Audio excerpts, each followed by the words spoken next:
Hola, ¿qué tal amigos? Espero que estén muy bien donde se encuentren. El día de hoy me corresponde el tema de quinolonas.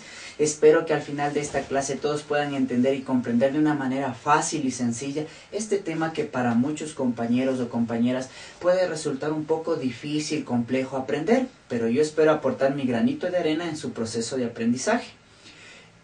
En esta clase solo hay un único objetivo, y justamente es explicarles y mostrarles las cosas más puntuales, más importantes que tienen que saber de estos antibióticos, para que posteriormente cuando cojan un libro de farmacología, el de su elección, o el que utilicen en su facultad de enfermería, de medicina, etcétera, puedan entender y comprender de mejor manera. Entonces, como vuelvo y repito, espero aportar mi granito de arena.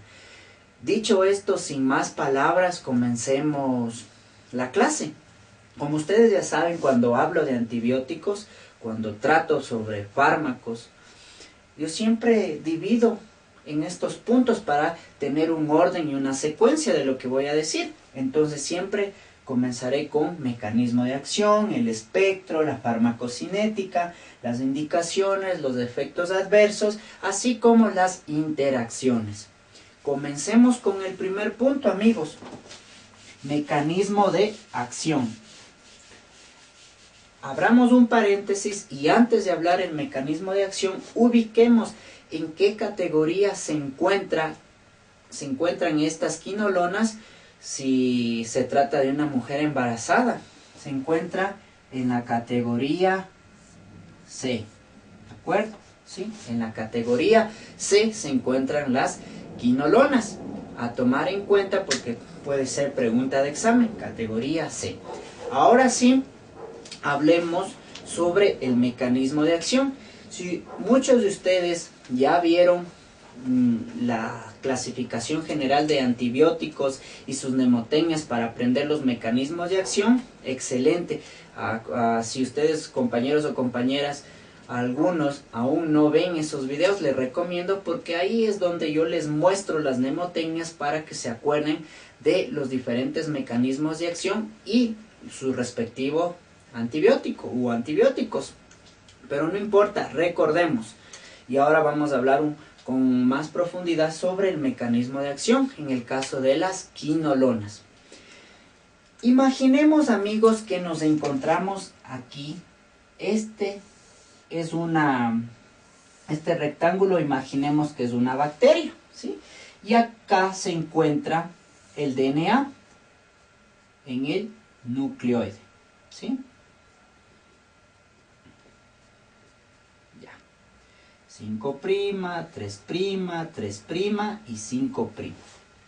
Estos antibióticos, las quinolonas, actúan en el DNA, específicamente en dos enzimas, amigos. Dos enzimas que deben tomar en cuenta siempre, porque también suele ser pregunta de examen, ¿sí? Una enzima es conocida como la ADN o DNA girasa, o conocida como topoisomerasa de tipo 2, ¿sí? Topoisomerasa de tipo 2. Y la otra enzima sobre la que actúan las quinolonas es la topoisomerasa de tipo 4. ¿De acuerdo? Algo más, amigos. En gram negativos, así como en gram positivos, las quinolonas actúan sobre estas enzimas, pero en gram positivos y en gram negativos tienen preferencia estos microorganismos sobre un tipo especial de enzimas. ¿Sí me hago entender? En el caso, amigos, de los gram positivos, si bien actúan sobre estas dos enzimas, preferiblemente actúan sobre la topoisomerasa de tipo 4, mientras que en los gram negativos, si bien actúan también sobre la ADN girasa y la topoisomerasa de tipo 4, preferiblemente en estos microorganismos gram negativos, las quinolonas actúan sobre esta ADN girasa. A tomar en cuenta este punto. Listo. Pero ustedes, amigos, se preguntarán, ¿qué exactamente hacen estas enzimas? Recordemos, amigos, que el DNA me sirve para algunas cosas, y entre ellas la transcripción,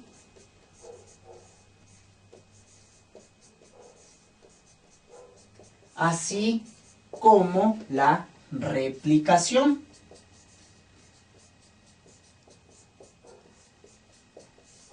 ¿De acuerdo? La transcripción, es decir, tengo mi molécula de ADN que codifica para una proteína. Entonces yo necesito, mejor dicho, la bacteria necesita esa proteína para una X función. Entonces hay un ARN en el que se transcribe esa información genética, se va a un ribosoma y se sintetiza la proteína para una X función.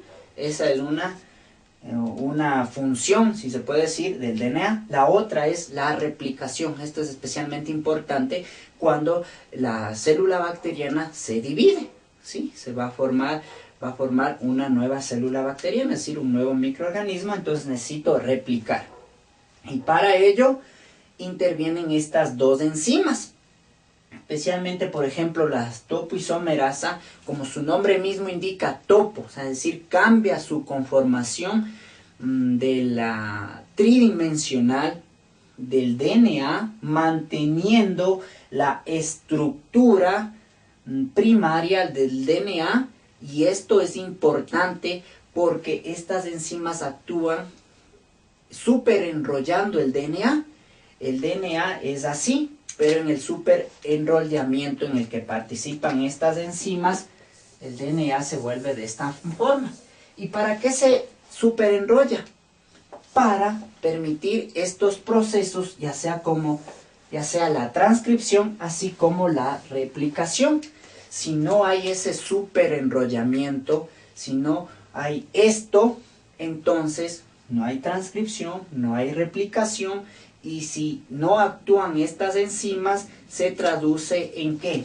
En la muerte del microorganismo. ¿Por qué? Porque si necesito transcripción para sintetizar proteínas y que realizan funciones importantes en la célula, necesito dividir esa célula bacteriana, pero si no hay estas enzimas que superenrollen el DNA para permitir estos procesos, ¿en qué se traduce? En la muerte del microorganismo. Así es el mecanismo de acción con respecto a las quinolonas. Mucha atención, amigos. Ahora sí, una vez que ha quedado claro esto, pasemos al siguiente punto.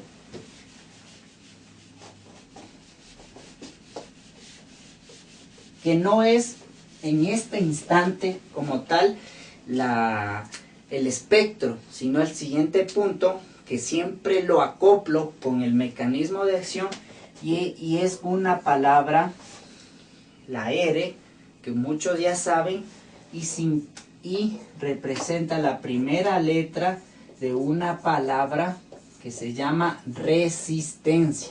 ¿De acuerdo? Entonces se conoce actualmente que existen 3 mecanismos por los cuales las bacterias pueden adquirir resistencia a las quinolonas. Y uno de ellos, comencemos indistintamente, uno de ellos es la presencia de enzimas mutadas. ¿Qué enzimas? Ustedes ya conocen. Estas, ¿sí? Estas enzimas, un mecanismo de resistencia es la mutación de estas enzimas. Entonces, al mutar estas enzimas, la quinolona, que debería actuar sobre ellas, no puede hacerlo. Entonces, la bacteria no se muere, no se destruye. Recordemos que las quinolonas son bactericidas, ¿de acuerdo? Entonces, uno de los mecanismos de resistencia es la presencia de mutaciones en estas enzimas. Viene la quinolona y actúa sobre la enzima, pero como ha mutado, no puede actuar sobre ellas, ¿de acuerdo?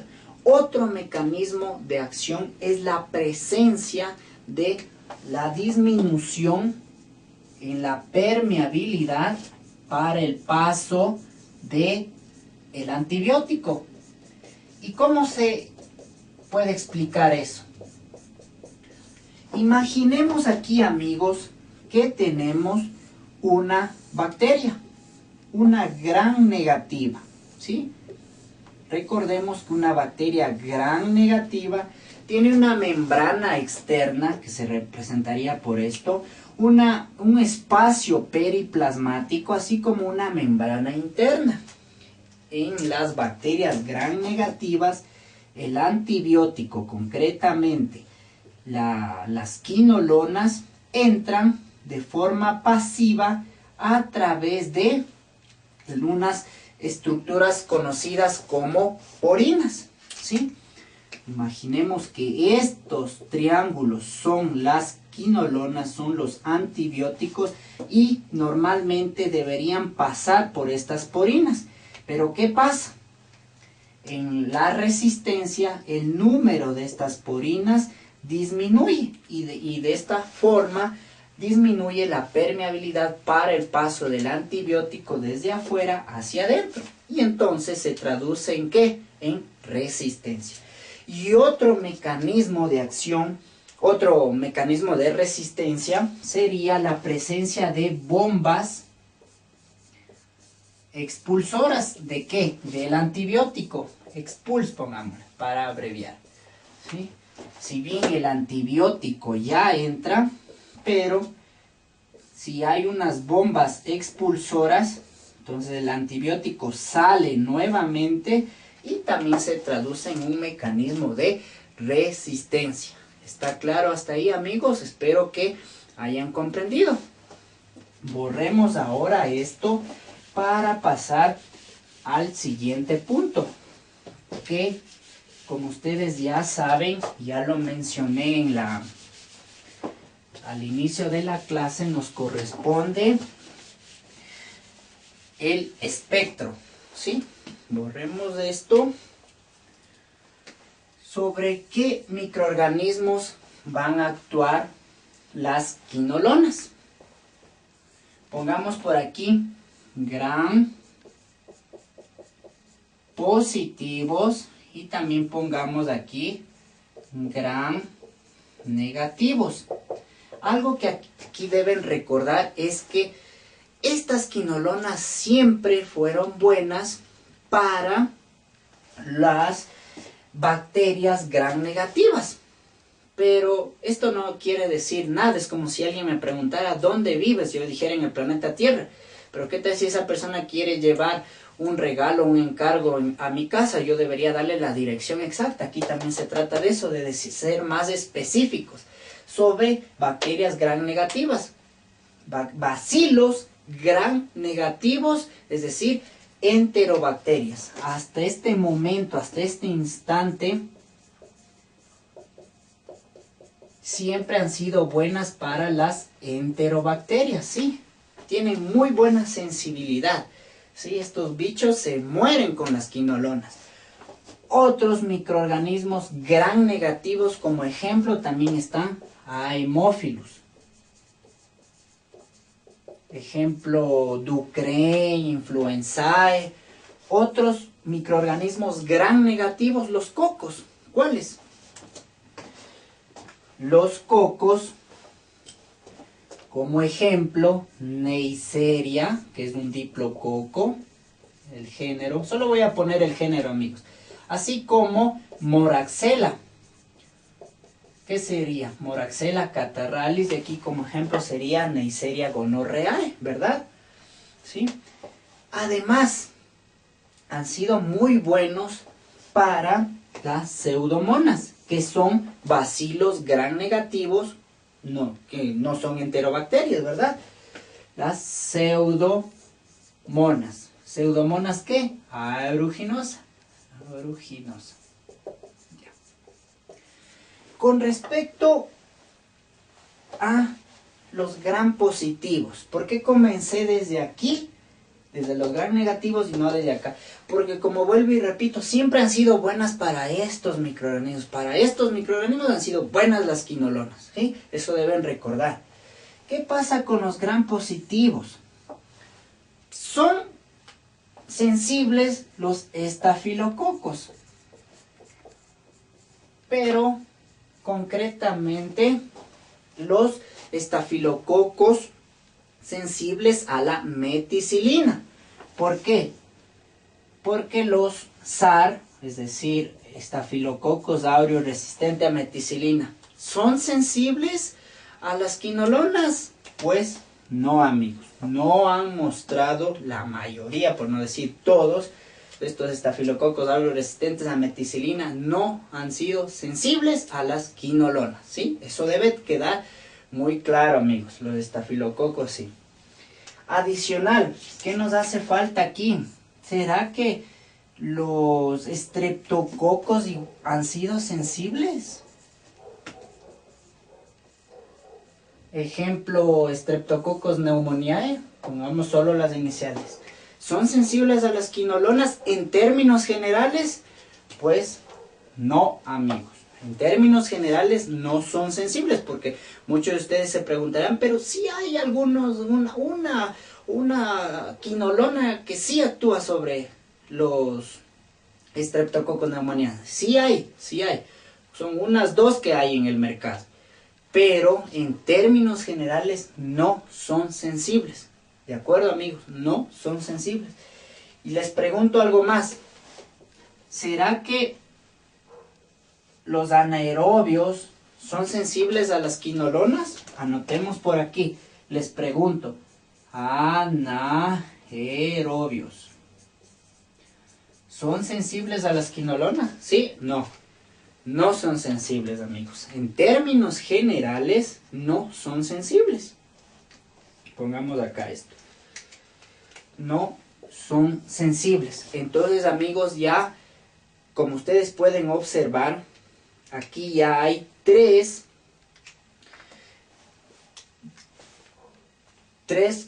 microorganismos, pueden ser gram positivos o gram negativos, que no han sido sensibles. Miren, Streptococcus pneumoniae, mejor dicho 4, el Staphylococcus aureus resistente a meticilina, los anaerobios, ¿verdad? Sí, son 3, amigos, son 3 que en términos generales ustedes tienen que saber que no son sensibles. Y los que sí son sensibles, miren, enterobacterias, Haemophilus, Neisseria, Moraxella, ¿verdad? Algo más, amigos, en el espectro, incluíamos aquí al cuarto. Yo les había dicho 4 que no son sensibles, ¿no? Luego corregí y dije 3, pero podemos incluir al cuarto. Enterococos. ¿Son sensibles los enterococos? Pues definitivamente no.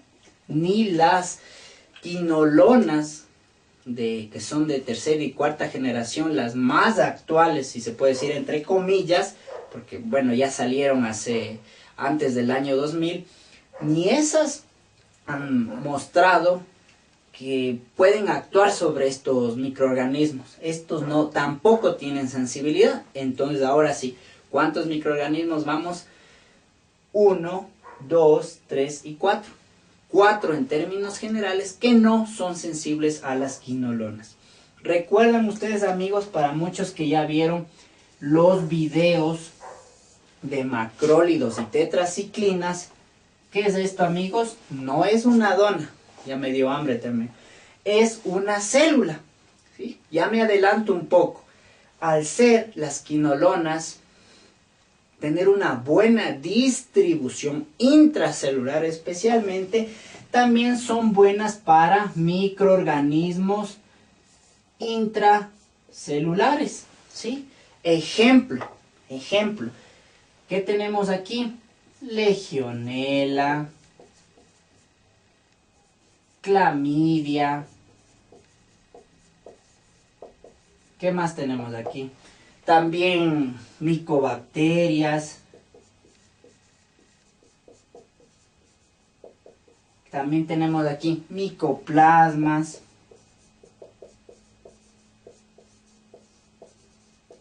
Etcétera, ¿sí? También son buenas. Y ya me adelanto un poco. Por eso explica que en las neumonías, ¿sí?, sean útiles, específicamente las fluoroquinolonas de tercera y cuarta generación, cuando se trata de infecciones, neumonías atípicas en las personas. Son útiles estas quinolonas porque alcanzan una buena distribución intracelular y por ende son presa fácil estas bacterias intracelulares del antibiótico. Si ustedes, amigos, tienen algo más adicional para agregar a nuestro espectro, bienvenido sea. Yo les muestro lo que ustedes tienen que saber en términos generales para que no se olviden, ¿de acuerdo?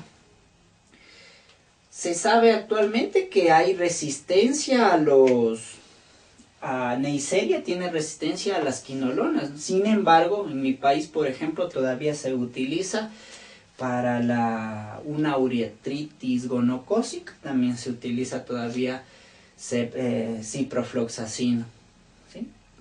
En otros países, por ejemplo, ya no se utiliza porque hay mucha resistencia. ¿De acuerdo? Entonces, aquí mucha atención. Aquí lo pongo con una pequeña X, ¿sí? Que en muchos países ya hay resistencia y ya no se puede utilizar quinolonas para Neisseria. En mi país todavía se utiliza y sí tienen sensibilidad de estos microorganismos. Borremos esto y pasemos al tercer punto que a mí siempre me encanta y me agrada, porque saber farmacocinética me permite conocer cómo va a actuar el medicamento, qué es lo que le va a hacer el organismo al antibiótico.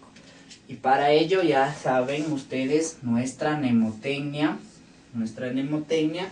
que consiste en el ADME. ¿Qué es el ADME? ADME. ¿Sí? Absorción, distribución, metabolismo y excreción. ¿De acuerdo? Vamos desde la más antigua hasta las más actuales, que no son tan actuales. Vamos en el 2016, pero las más actuales salieron antes del año 2000. Pero vamos en ese orden. Primero, ¿qué tenemos aquí? Podemos clasificar a las quinolonas por generación, y es lo que voy a hacer a continuación. De primera generación, ¿a quién tenemos aquí? Primera generación. Al ácido nalidíxico. ¿De acuerdo? De segunda generación tenemos, por ejemplo, norfloxacino. Tenemos al ciprofloxacino, al ofloxacino. De tercera generación, ejemplo, al levofloxacino. Y de cuarta generación, al moxifloxacino. Como ejemplo para ubicarles, amigos, esta salió aproximadamente en los años 60, 1960. Estos salieron ya por los años, por ejemplo, el ciprofloxacino salió en 1987. El norfloxacino en 1991, levofloxacino en 1997, moxifloxacino aproximadamente en 1999. Si se dan cuenta, amigos, vamos 2016 y vean. Les recuerdo, amigos, antes de continuar, muchos de ustedes se van a preguntar, pero a él le falta más quinolonas. Es verdad, amigos, aquí faltan algunas. Estos son ejemplos, pero ¿por qué no les pongo? Porque justamente esas quinolonas que en un principio salieron al mercado junto con estas son las que actualmente se mantienen. Bueno, ya no se utiliza en algunos países. Estas son las que se mantienen. ¿Por qué? Por una sencilla razón. Porque estas no han sido tan tóxicas, bueno, algunas sí siguen siendo tóxicas, pero no como otras que inmediatamente después de que salieron al mercado, las personas comenzaron a tener efectos adversos importantes, como por ejemplo, gatifloxacino daba hipoglucemias, tobrafloxacino, efectos hepatotóxicos, temafloxacino, anemias hemolíticas autoinmunes. ¿Sí se dan cuenta? Sparfloxacino, fototoxicidad, prolongación ¿de qué? Del intervalo QT, corregido, eso significa. Entonces, no les anoto eso porque lastimosamente producían esos efectos adversos y actualmente en el mercado ya no existen. Las que hay en el mercado actualmente, ejemplo de ello, son estas de aquí. Entonces, amigos, si ustedes desean informarse, conocer más, como siempre les digo, estas clases son una orientación. Si ustedes desean conocer más sobre esas quinolonas que fueron retiradas del mercado, bienvenido sea. Pueden leer el libro de farmacología de su elección, ahí está todo eso. ¿Sí? Si desean dejar un comentario y mostrar al resto de compañeros para que lean sobre esos efectos adversos, pueden poner en los comentarios cada fluoroquinolona con su efecto adverso que fue relacionado. ¿Sí? Entonces quedémonos con estas, con las que se mantienen todavía en el mercado. ¿De acuerdo? Entonces, ácido nalidíxico, actualmente en mi país ya no se usa mucho esto. ¿Ya? Se usa, pero recuerden que cuando hay tetraciclinas, la tetraciclina, específicamente doxiciclina, se usa para el tratamiento del cólera, juntamente con la hidratación. ¿Qué tal si se trata de un niño? Entonces la opción es ácido nalidíxico, ¿sí? Es más, no tiene concentraciones plasmáticas adecuadas, entonces solo se ha utilizado como un antiséptico, o sea, se ha utilizado solo en vías urinarias, pero actualmente en mi país ya no se utiliza mucho, ya ha quedado relegado este ácido nalidíxico. A ver, de aquí, amigos, de aquí para acá, esta es una quinolona. De aquí para acá son fluoroquinolonas. Eso debe quedar muy claro. ¿Por qué fluoroquinolonas? Porque en su estructura química se agrega ¿qué?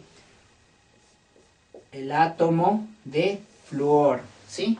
Se agrega el átomo de flúor. A tomar en cuenta eso. Por eso son fluoroquinolonas. ¿El ácido nalidíxico tiene el átomo de flúor? No, no tiene el átomo de flúor. ¿De acuerdo? De aquí para acá vamos, les voy a colocar aproximadamente la vida media de estas fluoroquinolonas. Entonces, por ejemplo, la vida media de norfloxacino, ciprofloxacino o floxacino es de aproximadamente, vida media es de aproximadamente de 3 a 5 horas. ¿Sí? De 3 a 5 horas. ¿De acuerdo? Borremos esto, ¿sí? Para tener más espacio, pongamos más acá. Distribución, metabolismo, de aproximadamente de 3 a 5 horas. Levofloxacino